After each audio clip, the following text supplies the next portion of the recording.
I used to think sleep paralysis was just your brain glitching. I even watched videos about it, the science behind it, how your body refuses to move while your mind half wakes.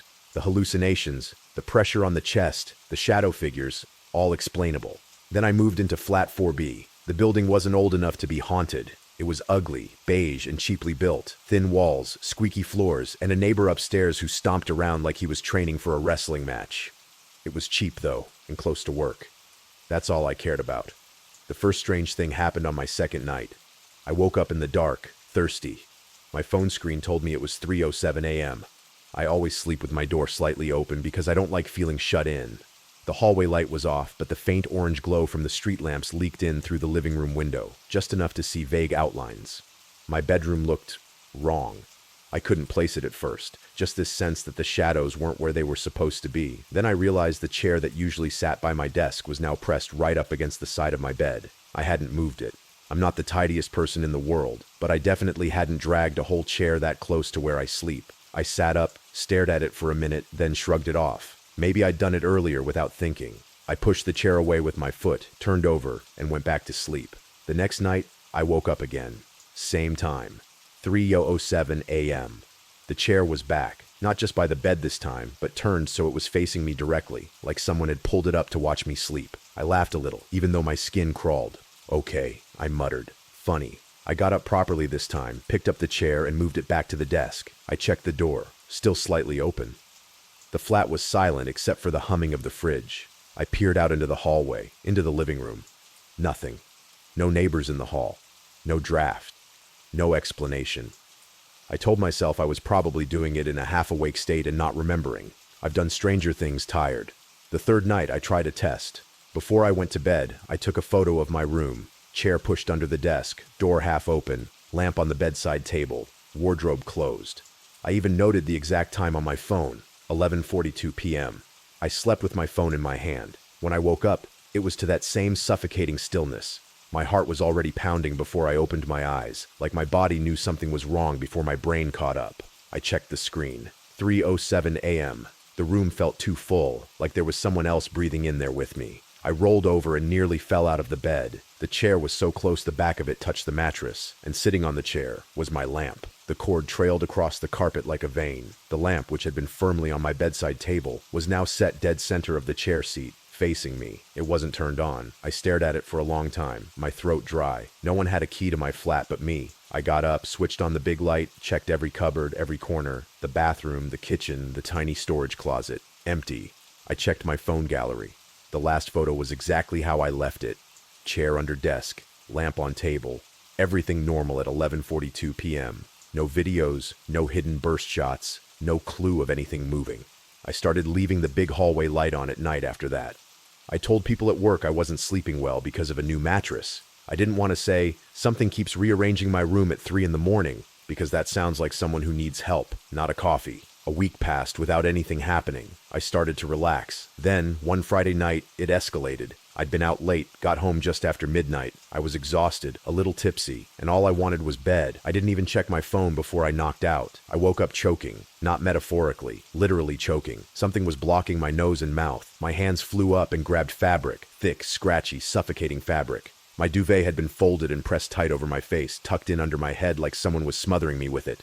I flailed, kicking the mattress, tearing it away. The room spun as I coughed and gasped, sucking in cold air that tasted stale and wrong. When I finally forced myself to look around, the first thing I saw was the alarm clock. 3:07 a.m. The second thing I saw was the chair. It was back in its proper place. But sitting on the seat, neat and tidy, was my folded t-shirt. The exact shirt I'd been wearing earlier that night. I hadn't taken it off in bed. It wasn't on the floor where I'd usually drop clothes. It was folded carefully, in a perfect square, like someone had undressed me and put it away. That was the first night I slept with the light on and a knife under my pillow. I didn't know what I was more afraid of. An intruder I couldn't find, or something worse. Something I couldn't hit. The next day, I bought a cheap plug-in camera and pointed it straight at the bed. It had night vision and a motion sensor. I told myself I'd finally prove I was just sleepwalking or acting out my dreams. That night, I didn't drink. I locked the door twice. I checked under the bed like a child. Then I lay down, turned off the main light, and stared at the little red dot on the camera until I fell asleep. When I woke up, the room was normal. No chair by the bed, no weird objects placed anywhere. For the first time in weeks, I woke up on my own, not ripped out of sleep at 3:07.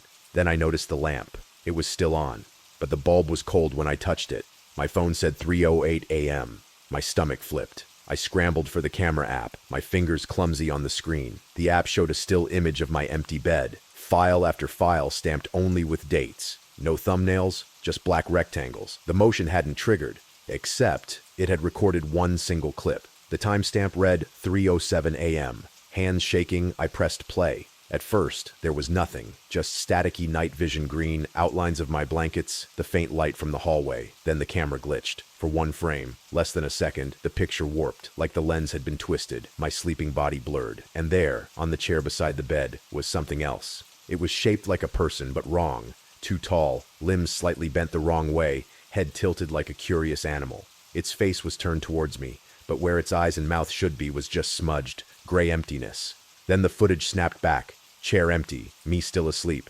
The clip ended. Duration, 0.02 seconds. The camera shut off right after that as if someone had unplugged it, but it was still firmly in the socket when I checked. That morning, I called in sick. I went to my mom's house, clinging to the stupid normality of her making tea and complaining about the neighbors.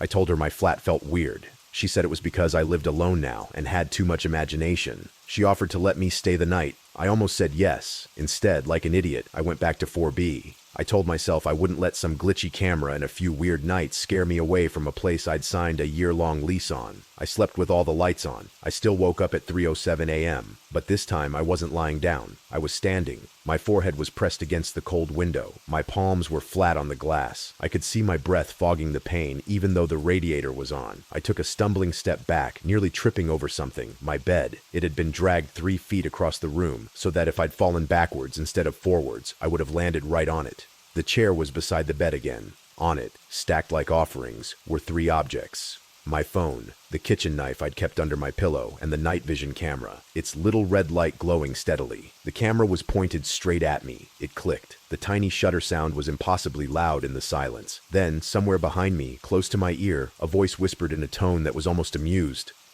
"Finally, you're awake for this one." Every hair on my body stood up. I spun around, swinging my arm wildly with the knife.